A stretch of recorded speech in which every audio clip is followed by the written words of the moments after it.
నిన్ను చూడ్డానికి వచ్చాను. రమ్మని పిలవా? నీకు ఒంట్లో బాలేదటగా? వయసు అయింది కదా. నువ్వు నన్ను చూడ్డానికి వచ్చావా? అవును, ఇదిగో. ఎందుకమ్మా ఇవన్నీ? అన్ని మా ఇంట్లో కాచినవే. కూర్చో, కాఫీ తీసుకొస్తా. ఇప్పుడు వద్దులే. నాకు 4 పిల్లలు. ఎవడో నేను బతుకున్నాను చచ్చానని కూడా చూడ్డానికి రాలేదు. నువ్వు నమ్ముతావా? ఒక ఆడపిల్లని కన్నుంటే నాకు ఈ గతి పట్టేదా అని ఉదయాన్నే అనుకున్నాను. నువ్వు వచ్చేసావు. అయితే మరి నేనే కూతుని కానా? నా వల్ల ఎవరికి ఏ ప్రయోజనం లేదు. అలాంటిది ముసల్దాన్ని చూడ్డానికి వచ్చావా? లోపలికి రా రా.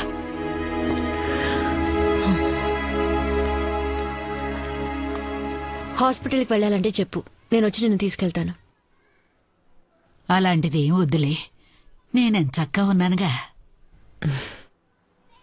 మనుషులకి మనకంటూ ఒకరున్నారన్న నమ్మకం ఉండాలి, ఒక తోడుండాలి. ఆ ధైర్యంతోనే 100 ఏళ్లు బతికేయచ్చు.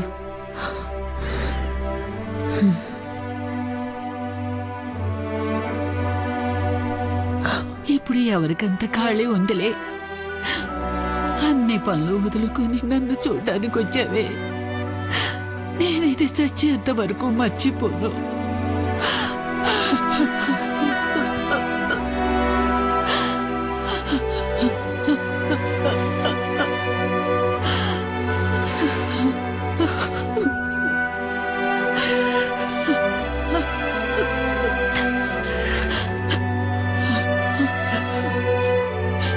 వస్తాను.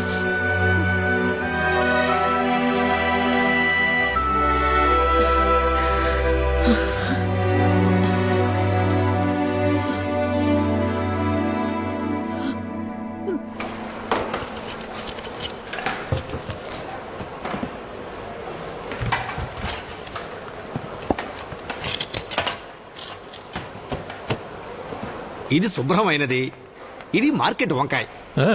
లోపల పురుగులుంటే శుభ్రమైంది. ఆల్రెడీ పురుగుల మందుంటే పురుగులు లోపలికి ఎలా వస్తాయి?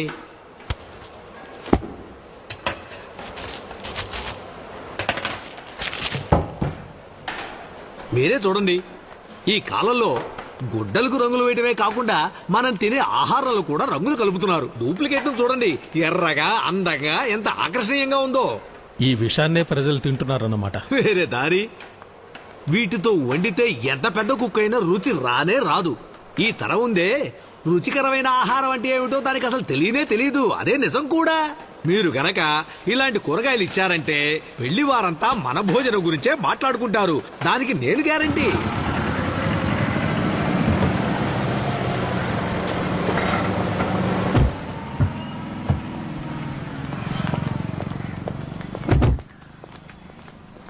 ఇలా రా. ఎందుకు ఇక్కడికి తీసుకొచ్చావు? నువ్వేం మాట్లాడుకో, తల మాత్రం ఆడించు చాలు. మిగతాది నేను చూసుకుంటాను. అంతా నీకోసమే. రా. కూరగాయల లిస్ట్ ఒకటి వేశాను. రండి రండి. రండమ్మా, నమస్కారం. నమస్తే. మీరేనా? ఈవిడ ఆ రోజు మన షాప్కి వచ్చారుగా. ఈయనే మా చీఫ్ కేటరర్ నెల్లూరు. నమస్కారం అయ్యా. నమస్కారం. కూర్చోండి. కూర్చోండమ్మా. రా కూర్చో. మీరు తులసమ్మకిచ్చిన వెజిటబుల్స్ సూపర్. ఆవిడ మాకు ఇచ్చారు. బాగా శుభ్రంగాను టేస్టీగాను. Thank you sir. అదేలా ఉండాలి. మీరు చెప్పే రేటుకే నేను తీసుకుంటాను. మీరు సెప్టెంబర్లో ఇస్తే చాలు. ఇంకా 5 నెలలు టైం ఉంది. మరేం ఇబ్బంది లేదయ్యా. మీరిచ్చిన కూరగాయలతో ఎవరు వంట చేసినా రుచిగానే ఉంటుంది. ఇదిగోండి, ఇది 2000 మందికి కావాల్సిన లిస్టు. ఎంతమంది ఉన్నారు? 2000. ఇంకా అవసరం అయితే నేను 2000 మందికి వంట చేస్తే పైన ఈజీగా 200 మంది భోజనం చేయొచ్చు. ఇది మా అమ్మాయి wedding reception K. It's very good thing. What you thanks అండి. క్రెడిట్ మొత్తం తులసమ్మకే. అలాగా, రండి వెళ్దాం.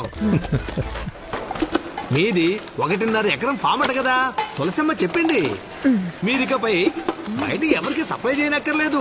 అన్ని నేనే కొనుక్కుంటాను. పురుగుల మందు మాత్రం వాడకండమ్మా. వచ్చిన వాళ్ళకి విందు పేరుతో విషం పెట్టడం నాకు ఇష్టం మీ లేదు. వల్ల ఈ లిస్ట్ లో ఏ ఐటమ్ సప్లై చేయటం వీలవుతుందో వాటిని టిక్ చేసి ఇవ్వండి. మిగతావన్నీ బయట కొనుక్కుంటాను. ఏ విషయం అనేది వారంలో చెప్తే చాలు. అంతేనమ్మా, మంచిది. వస్తానండి. రండి. బయటికి రా. ఇప్పుడు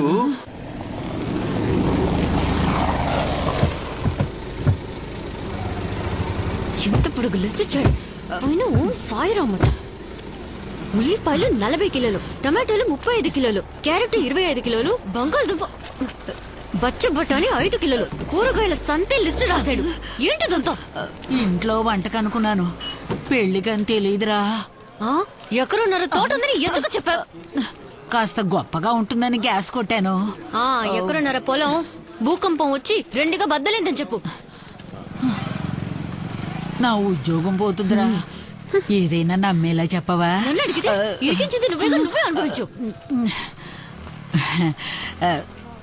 నువ్వు నా కూతున్నన్నావు కదా. సరే, ఓ పని చేద్దాం. ఈ లిస్ట్ లో మీకు ఏది వీలవుతుందో అది టిక్ చేయండి. మిగతాది బయట కొనుక్కుంటానని చెప్పారు కదా. అవును. నేను ఓం సాయిరామ్ ని టిక్ చేస్తాను. నువ్వు మిగతాది బయట కొనుక్కోమను. అక్క ఏంటి ప్రాబ్లం? ఇదిగో ఇదిగో ఇదే ప్రాబ్లం. ఇది ప్రాబ్లం ఏంటిది? ఉల్లిపాయలు టమోటాలు రేయ్ ఇది ఒక ఆర్డర్ అన్నట్రా. నా నా కమిషన్ మర్చిపోకనా. వెళ్ళి పార్టీని తీసుకురా. సరేనా?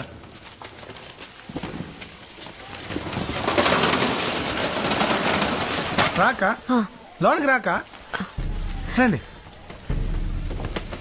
ఆ తర్వాత హోటల్ ఆర్డర్ సెపరేట్ రా. రే నీకే చెప్పేది. రే నువ్వు కూడా వినరా. అన్నా మీరన్నా రండమ్మా. రే మణి ఆ డెలివరీ సంగతి చూడు. రే, నువ్వు వాడికి హెల్ప్ చేయి. ఇదో మేడం లిస్ట్ భద్రంగా ఉంచండి. ఓ వారం ముందు పంపించండి. ఆ రోజు రేట్ ఎంత ఉందో అది ఖాయం చేసుకుందాం. ఒక వారం ముందైతే కూరగాయలు చెడిపోవా? 10 రోజులైనా చెడిపోవు. వీటిని కోయడానికి 1 రోజు, ప్యాక్ చేయడానికి 1 రోజు, లారీలో 2 రోజులు, నా దగ్గర 2 రోజులు, రీటైల్ షాప్ లో 3 రోజులు, మీ ఇంటి ఫ్రిడ్జ్ లో 4 రోజులు, మొత్తం లెక్కేసి చూడండి 15 రోజులు అవుతుంది. పెరట్లో కోసుకుని పులుసులు వేసుకున్న రోజులన్నీ పోయాయమ్మా. ఇవన్నీ చెడిపోకూడదనే ఇన్ని మందులు కొడుతున్నాం. అలా చూడండి, ఉల్లిపాయలు పాకిస్తాన్ నుంచి వచ్చాయి. కాయగానే ఉండాలి, పండు చెడిపోకుండా ఉండాలంటే కొన్ని జిత్తుమారి పనులు చేయక తప్పడం లేదు. కానీ వాళ్ళు మందులు చల్లని కూరగాయలే కదా కావాలన్నారు. అదేం పర్వాలేదవ్వా. ఆ టైంలో ఇదిగో ఇలా బురదలు ముంచి తీస్తే చాలు తాజాగా కనపడతాయి. ఈగలు ముస్తరడానికి ఇదిగో ఈ స్ప్రే కొడితే చాలు ఆర్గానిక్ గా మారిపోతాయి. మాకివే వద్దు. పురుగుల మందు కొట్టనివి లేవా? హ, అవి మన దేశంలోనే లేవు సిస్టర్. విత్తనంలోనే మందు కలిపి అది పెరిగే వరకు 4-5 సార్లు మందు జల్లాలి. ఇంత విషాన్ని మింగితే తినేవాడు ఏమైపోవాలి? మనాళ్ళు విషాన్ని చూసి భయపడరు, ధరను చూసే భయపడతారు. ఇక్కడ పేదోడికంటూ ఓ టమోటా, డబ్బునోడికంటూ ఓ వంకాయ అనేది ఏం లేదు. అందరూ సమానమే, అందరూ వీటిని మింగాలి. అమ్మా, ఇక్కడున్న ఐటమ్స్ లో మీకేం కావాలో కబురు చేయండి, పంపిస్తాను. రేయ్ పులిగా కార్పెట్ వేయి, అన్ని సమంగా పండాలి. ఏంటి చెప్పింది అర్థమైందిగా? మృదులు వచ్చేసిందా? ఓ అలాగా, వచ్చాక ఒకసారి మాట్లాడించు. ఇదిగో వసంత్ వచ్చింది, ఒకసారి మాట్లాడమ్మా. హలో, నేను వర్క్ లో ఉన్నాను. 5 నిమిషాల తర్వాత మాట్లాడతాను. సరే.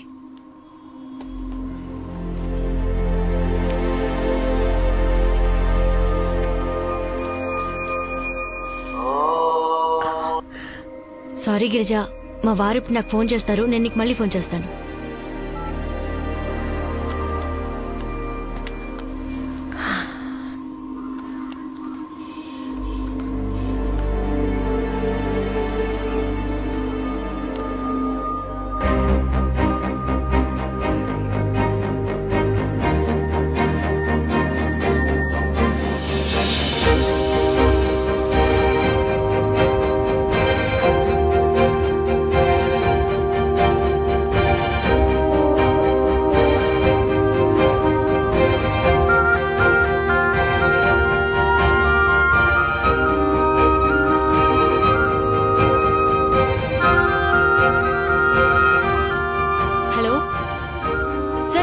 మాట్లాడుతున్నాను.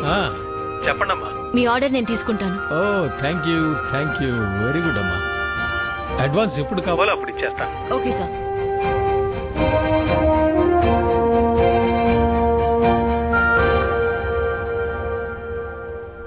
ఇది ఏ ఊరు వసంతి? నెదర్లాండ్.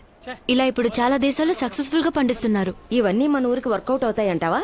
అసలే రైతులు లాస్ అంటున్నారు, అందులోనూ మేడ మీద పెడితే ఎలా సక్సెస్ అవుతుంది? అదే కదా, మేడ మీద మందు కొట్టొచ్చు, పేకాడొచ్చు, అవన్నీ సక్సెస్ అవుతాయి. ఇదెలా? ఈ గ్రీన్ హౌస్ కి ఎంత ఖర్చు అవుతుంది? 20,000 దాకా ఖర్చు అవుతుంది. 10 ఇళ్ల మేడ మీద సెట్ చేస్తే 2,000 మందికి సరిపడే కాయగూరలు పండించొచ్చు. ఒక కోతకి, ఒక పెళ్లికి